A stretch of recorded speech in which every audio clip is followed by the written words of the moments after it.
Hi, I'm Ben Reppond. Welcome to my YouTube broadcast. Today is March 22nd, 2023.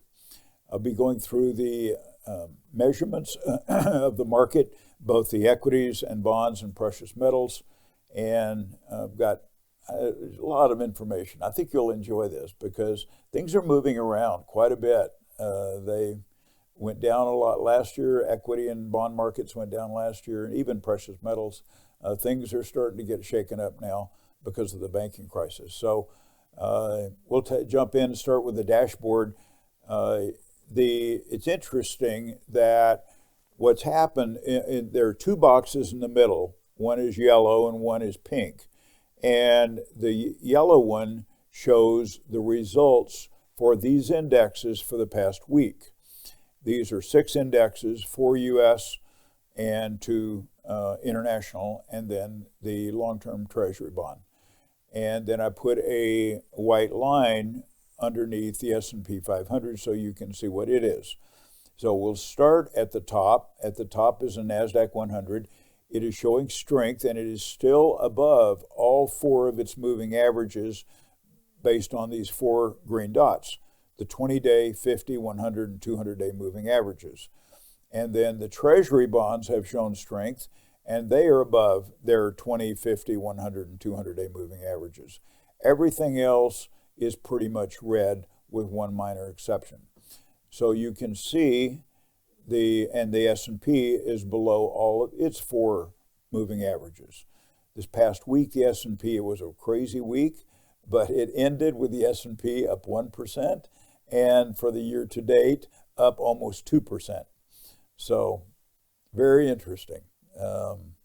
So the year-to-date box, the pink one, goes all the way from the NASDAQ 100 up 14%, all the way to a negative 3% for the Dow Industrials. When we break that apart, go into the sectors, there are 11 sectors, then the spread gets to be pretty wide. So you can see in the yellow box, the strongest was the technology, up 5% for the week. The worst was at the bottom, financials and energy. No surprise on financials because banks are included in that. That was actually the very worst. On the year-to-date, the pink box, the best is the technology. And then the worst at the bottom is energy and financials. Energy down 12%, financials down 9%. So again, a lot of these were flipped. It was quite opposite of this last year. But nearly all of these are negative, showing that they are below their 20, 50, 100, and 200-day moving averages. So definitely a weak market. There is not an upward momentum. We've been out of the market quite a bit this year. Over 50% of the time we were in part of January and February and picked up some gains then. Came in for a few days, 3 days I think at the 1st of March, and we're up, nicely for the year. But we've been mostly out of the market for the last 5 weeks, except for those 3 days. And by the way, that's a correction from last week because I said I was out of the market since February 16th, and there's an exception on that for 3 days. So we're still out. I mean, this is not a market, in my opinion, at this point, to go into. It is a market to stay out of. So I'm mathematically more interested in preserving assets right now than trying to make money. This is a market for preservation. Still a crazy market. Now, that will change.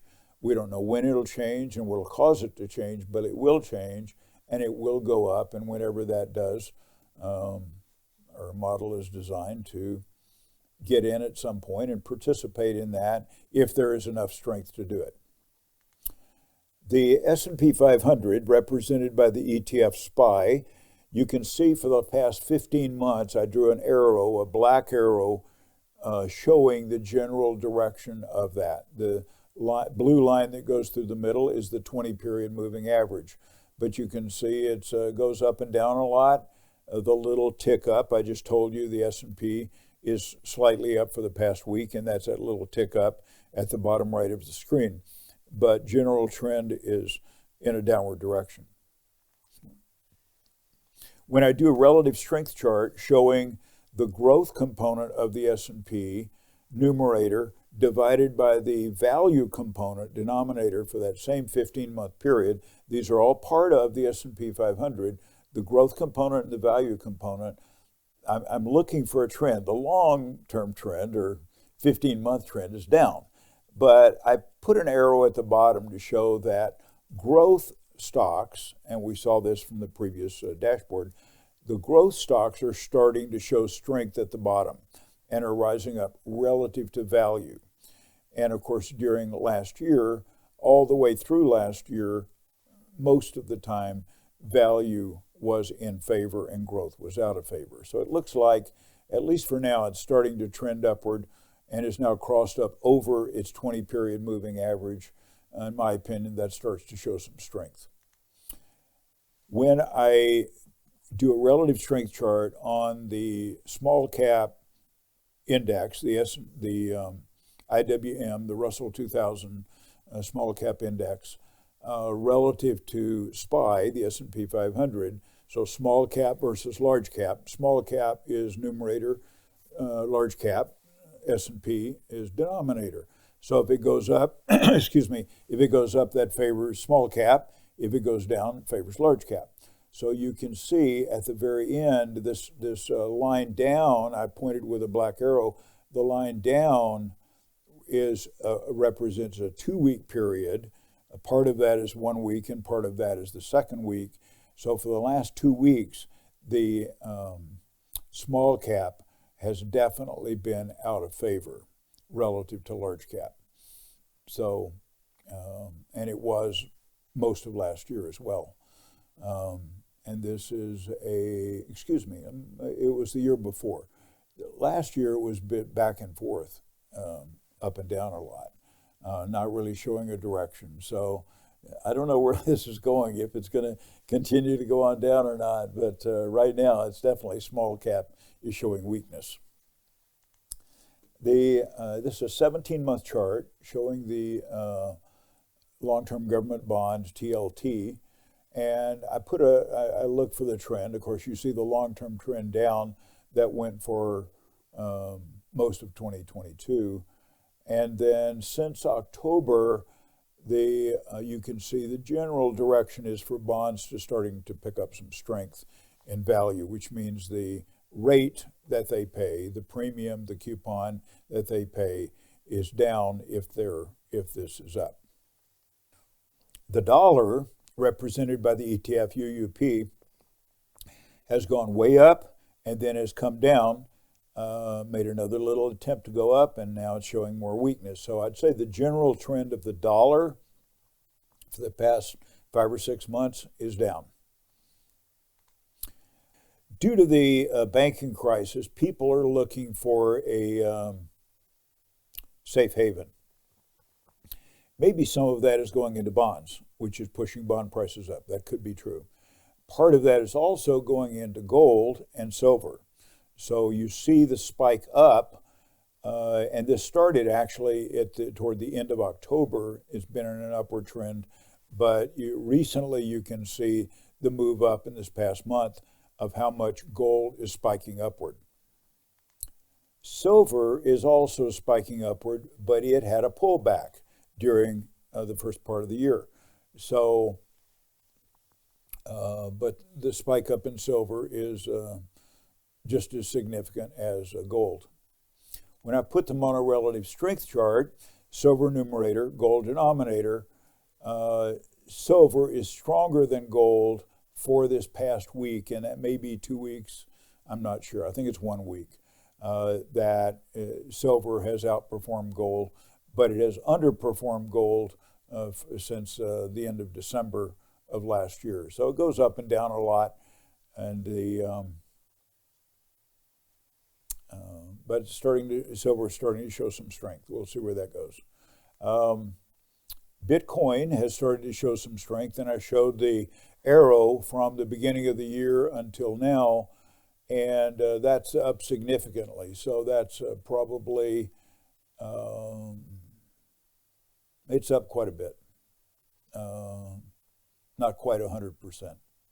So from somewhere around 8 now to 1543. It's a big move up. And the volatility index, again, based on, even though the S&P was slightly up last week, the volatility index moved up as well, which you would normally expect it to be flat or moving down if equities move up. But because of the volatility in the market, it caused the volatility index to move up and is now at 2554, above the black line, which is at 24. So whether you put that black line at 24 or 25, it is high and moving higher, or just coming from the bottom going up. So that definitely shows an increase in volatility in the market. Asbury Research, I'll show you 3 charts from them. They continue to say that all 6 of their indicators are negative. When we looked at it last week, all 6 were negative. So the environment for investing, whether the market goes up today or goes down today, the environment is measured from the technical metrics, or most of these are technical, is negative. This is a cross-asset relative performance chart comparing one asset or asset class to another. Bonds are stronger than stocks.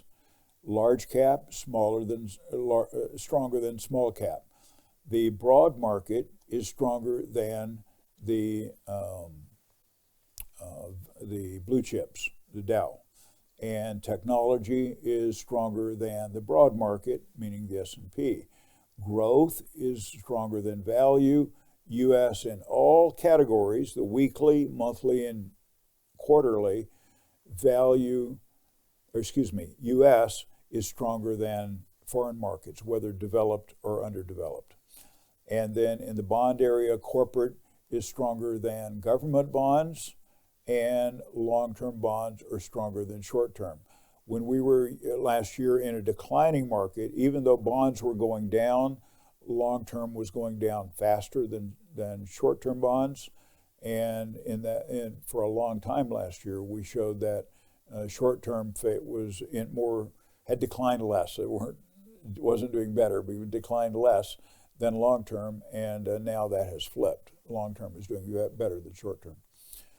And U.S. versus the world, the U.S. still is not strong enough to be stronger than any region or country in the world, at least any of these. Russia is the only one stronger than the U.S., enough so that it shows up stronger in the weekly, monthly, and quarterly. Precious metals was, as I showed you in the chart, it was a good week for precious metals. Gold is $19.91. This was as of Friday, $19.91 per ounce, and that's up 6.5% from the previous week. Silver had a very good week. It was up 22 to $22.62, which was a 10% increase over the previous Friday. The gold-silver ratio is 88-1. This definitely favors silver. When it is above, I'll say, this is not precise, but when it's above 40, maybe even 50, but certainly above 40 to 1, it favors silver as being the opportunity for increase in value is favoring silver. A better buy, so to speak. I covered this yesterday in my broadcast, so I'll cover it again today. And I learned this from my son Preston, and he's in the precious metal business, so I was able to get some information from him. And this is a container. What you see is a container. They call this in the industry, they call it a monster box, and it contains 500 ounces of silver. And people buy it as a monster box. and you can buy it where the seal is broken, or you can buy it where the seal is intact.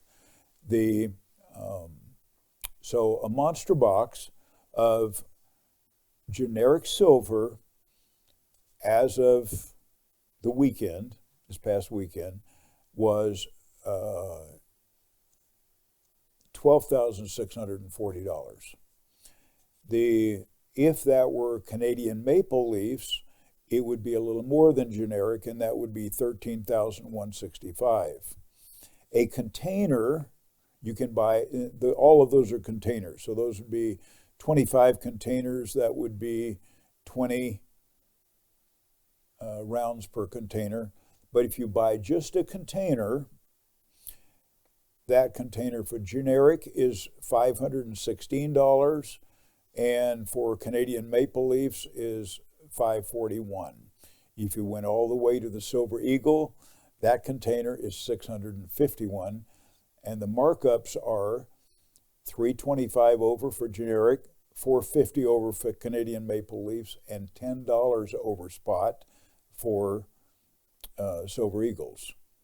When you get to the monster box, the markup is the premium on top of that is $270 for generic, and for maple leafs, $375. So hopefully that's of help to you if you are looking to add to your collection, or if you've not started and want to start, gives you a place to, some benchmarks.